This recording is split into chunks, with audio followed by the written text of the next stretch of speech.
Know the top stories of the day. Understand the issues that matter. This is Manila Bulletin News on Web. Your quick rundown of top news in the country and around the world. Manila Bulletin, celebrating 120 years of timely stories and timeless truths. Be fully informed.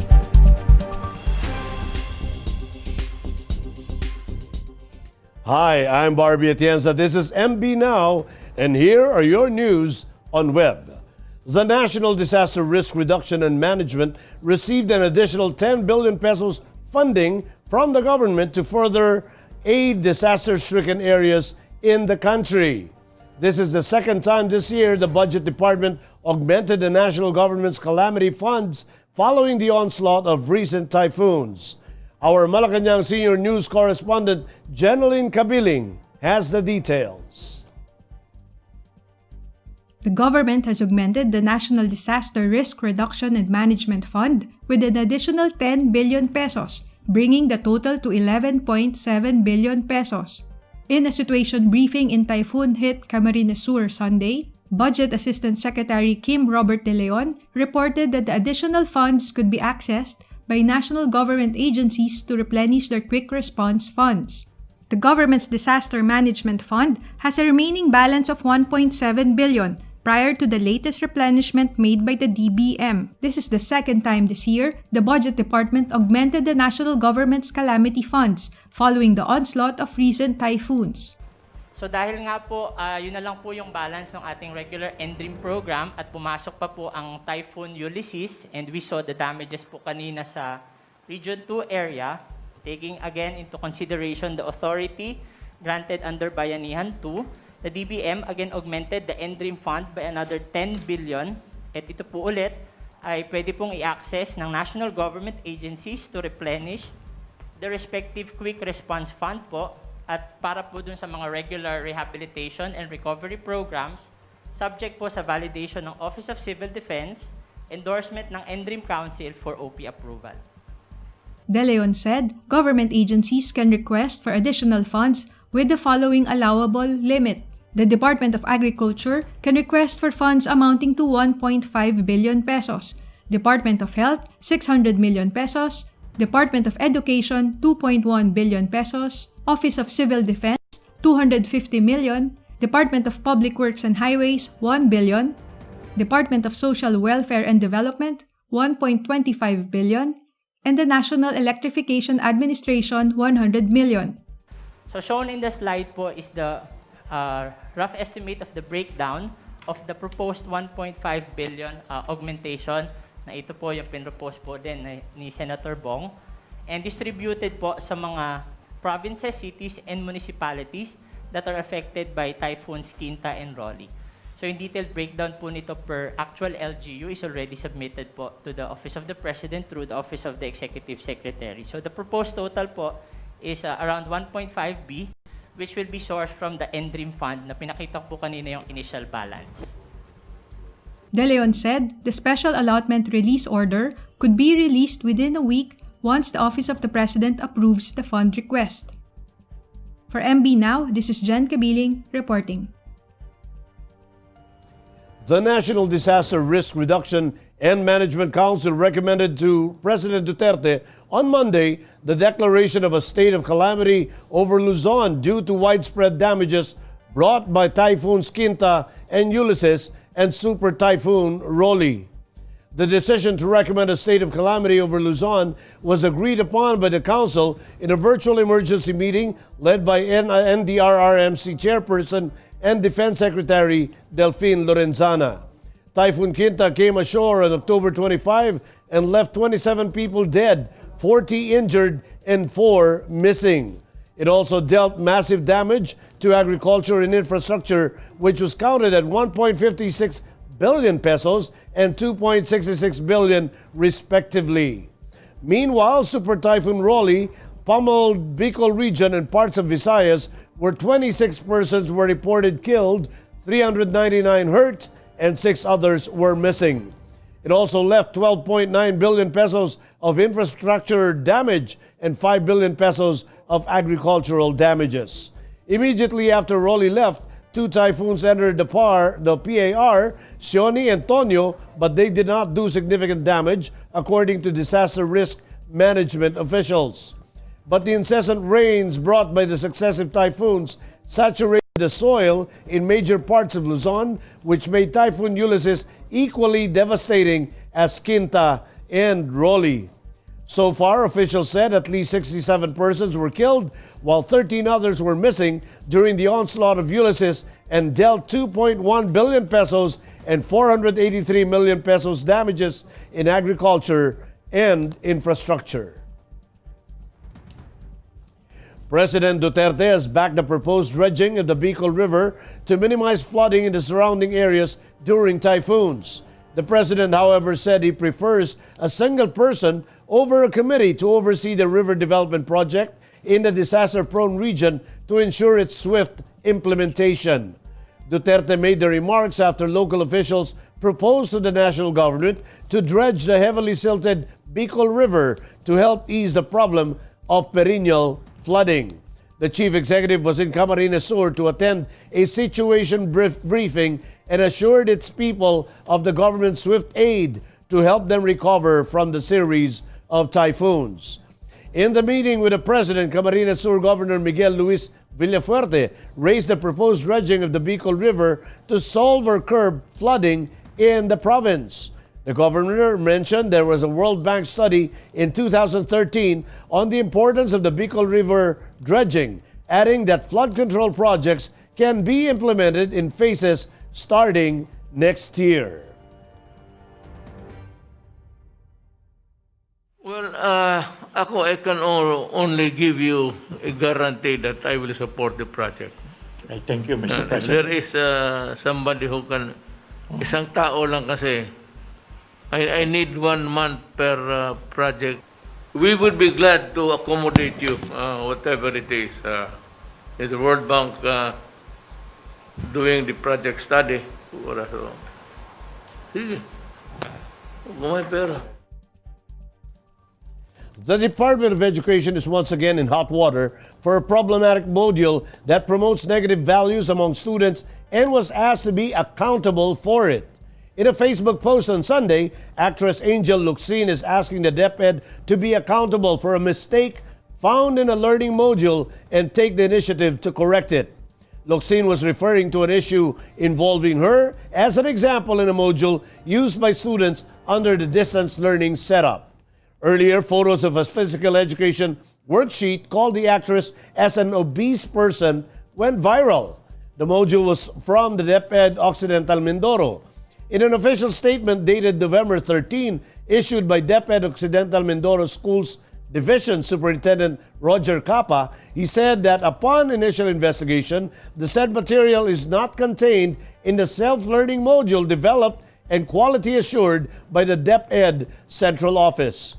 However, Deped's response did not sit well with Luxin as she expressed concern on the values that the said module will teach among the students. Newly appointed PNP Chief of Police General Deped Sinas has admitted that he felt embarrassed that the president had to defend him repeatedly for his alleged quarantine rules violation. Sinas had mixed feelings when entrusted to lead the PNP in the midst of the pandemic, but vowed to give his all in ensuring the best police service in the country. Our correspondent Aaron Recuenco has this report. Mga kababayan ko, ito si General Sinas, Chief PNP. Akin to. This is my call. I take full responsibility. But I also guarantee his competence and expertise in police work. General Deped Sinas admitted on Monday that he felt embarrassed that President Duterte had to repeatedly defend him for allegations of quarantine rules violation when he was appointed as the chief of the Philippine National Police. In a speech during his first flag-raising ceremony at Camp Crame as the country's top cop, Sinas said it was actually a mixed feeling when he was entrusted to lead the organization that is at the forefront of implementing the health safety protocol for for the coronavirus disease. I'd like to thank the President, no, for the trust and confidence. Ako po ay parang nahihiya na ako kay President, no? Lalong dinipendahan naman po niya ulit ako tungkol po dun sa mananita, no? Ilang araw pa lang na ganon. So, I have mixed feelings. Natuwa ako, pero at the same time nahihiya, no? I'm very happy for the support of the GPNP, the President for me as his GPNP. Sinas and other top officials of the National Capital Region Police Office became the subject of intense criticisms in May when photos of him being serenaded by his men and eventually holding a birthday celebration made rounds on social media. The photos show the tradition in the police and the military wherein commanders are greeted by their men on their birthday. The incident, however, occurred during a time that Metro Manila was on a strict lockdown. Sinas and those who were identified in the Mananita incident are currently facing charges before the Taguig City Prosecutor's Office, but Sinas vowed he would give his all to ensure the best police service. Thank you very much, Mr. President. Rest assured of our best in police service. Sa lahat na kapulisan, dito sa Krami, hanggang sa pinaka mababa na substations at PCP, gawin po natin ang katungkulan natin para po sa bayan. For MB Now, this is Aaron Recuenco reporting. In Metro News, classes from preschool to senior high school in Pasig City suspended until tomorrow. Zamora eyes to build pumping station to address flooding in low-lying areas in San Juan. And Manila completes production of 1 million washable face masks for Manilenos. More from this report.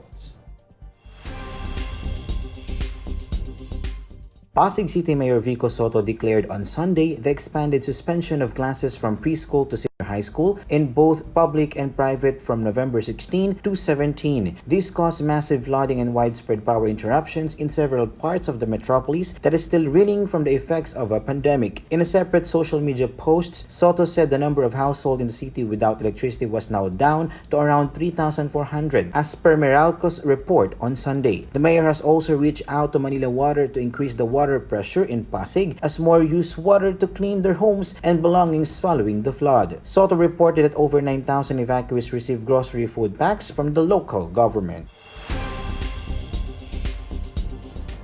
San Juan City Mayor Francisco Zamora is seeking to build a pumping station that would prevent flooding in low-lying areas near the San Juan River. Typhoon Ulysses submerged parts of San Juan, forcing residents to flee their homes and take shelter at evacuation centers prepared by local government. Zamora said areas along the stretch of F. Manalo Street, particularly parts of Barangay Batis and San Perfecto, experienced flooding during the recent typhoon. The local government is now coordinating with the Department of Public Works and Highways for the construction of pumping station the flood-prone area. After 5 months, the Manila City government has completed the production of 1 million washable face masks for its residents. Manila Mayor Francisco Escombrone Dumagoso made the announcement during this morning's flag ceremony. In June, the Manila City government hired over 100 sewer and master cutters to sew up 1 million washable face masks for residents amid the coronavirus pandemic. The goal is to provide at least one face mask for each members of 670,000 families in the city. They also aim to provide jobs to workers displaced by the pandemic. After hitting their initial target, the Manila Mayor said they will produce additional 500,000 face masks for its residents. Here are the top news in other parts of the country. Rescuers find bodies of 2 DPWH engineers in Ifugao. 3 dead in Albay due to carbon monoxide poisoning. And a 21-year-old student dies in Zamboanga City fraternity hazing. More from this report.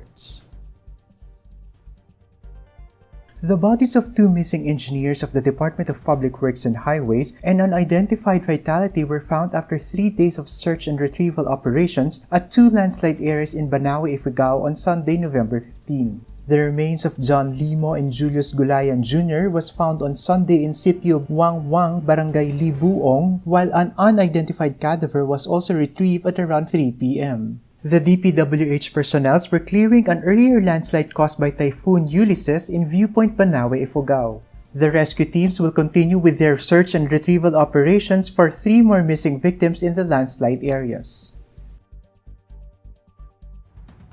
3 individuals have died while 10 others have been hospitalized due to carbon monoxide poisoning associated with the use of generators, according to a report by the Albay Police. In an advisory, DOH Bicol said generators, if improperly used, can lead to the buildup of carbon monoxide inside homes, garages, or buildings that could poison people inside. Symptoms of carbon monoxide poisoning include headache, shortness of breath, altered mental status and behavior, fatigue, rapid breathing, chest pain, and a rapid or irregular heartbeat.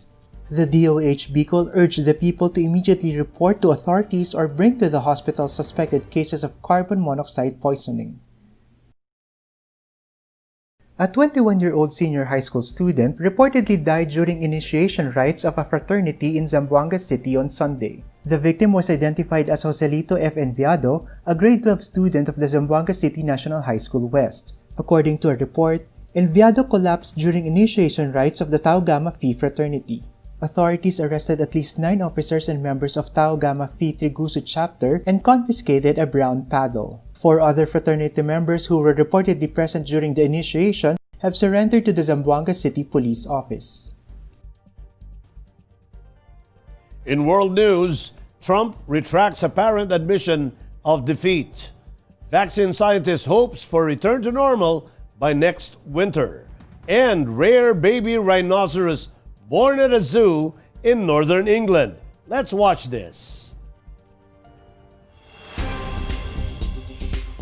President Donald Trump appeared accidentally to admit his election defeat in a tweet on Sunday morning before reversing course to claim he won and once again push unsubstantiated claims of mass fraud in the vote. His aides say he's preparing for a second term in office despite the vote count confirming Biden's clear victory. He won because the election was rigged, Trump tweeted early Sunday, but the president soon followed up with a sharp U-turn, tweeting he only won in the eyes of the fake news media. I concede nothing. We have a long way to go. Thousands of Trump supporters rallied in Washington on Saturday, backing his claims of fraud, with clashes erupting in the evening with rival protesters. If coronavirus vaccinations are rolled out widely, life could return to normal by next winter, one of the scientists behind the front-running coronavirus vaccine told British television on Sunday.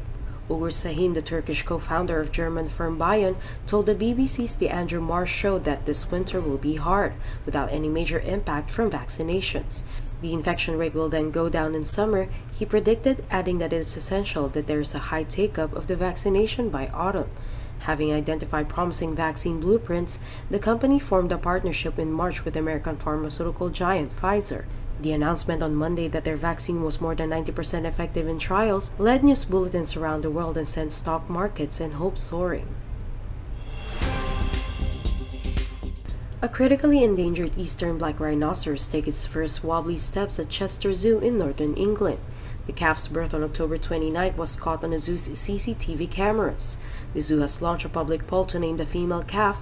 Zookeepers have shortlisted the names for voters to choose from. Fewer than 1,000 eastern black rhinos remain on the planet. The species is listed by the International Union for the Conservation of Nature and critically endangered.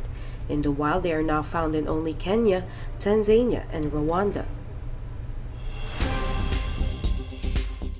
In entertainment, K-pop idol group BTS made a clean sweep of all the 4 categories they were nominated for at the 2020 People's Choice Awards, which aired November 15 from the Barker Hangar in Santa Monica, California. BTS won the group of 2020, the music video of 2020, the song of 2020, and the album of 2020 at this year's awards, hosted by Demi Lovato. Meanwhile, fans in the Philippines of BTS banded together and raised 2 million pesos to help those affected by the recent typhoon Ulysses. In sports, Lewis Hamilton was hailed as the greatest driver of the era on Sunday after securing a record equaling 7th Formula One world title by winning the Turkish Grand Prix. After a momentous drive from 6th on the grid in wet and treacherous conditions, the Briton matched Michael Schumacher's haul of drivers' crowns with 3 races of the season remaining. The 35-year-old sealed his latest title 12 years after his first with a typically measured masterclass, handling the slippy early conditions to claim his 94th career win. It was widely declared as one of his finest triumphs and entirely appropriate on the day he drew alongside the German in the record books. My dad used to always tell me to do my talking on the track, so I didn't really have a huge amount to say. I just hopefully that result, that performance, hopefully shows what I'm capable of, and ultimately capable of what we could all do together, I think. And in a sense of like young kids out there, I think it's important for them to see, you know, I dreamt this when I was 5 years old, to be here in Formula One, and it's so important to hold on to your dreams, to dream big, I think, for all of us, doesn't matter how old you are. And those are the news on Web today, November 16, 2020. It's 39 days before Christmas. For more news and details, get your copy of Manila Bulletin newspaper tomorrow or log on to www.mb.com.ph. Or you may also subscribe to our newsletter through the link on this video's caption to have the day's latest news delivered to your inbox. I am Barbie Atienza for Manila Bulletin, celebrating 120 years of timely stories and timeless truths. Join us again tomorrow. This has been MB Now. Be fully informed.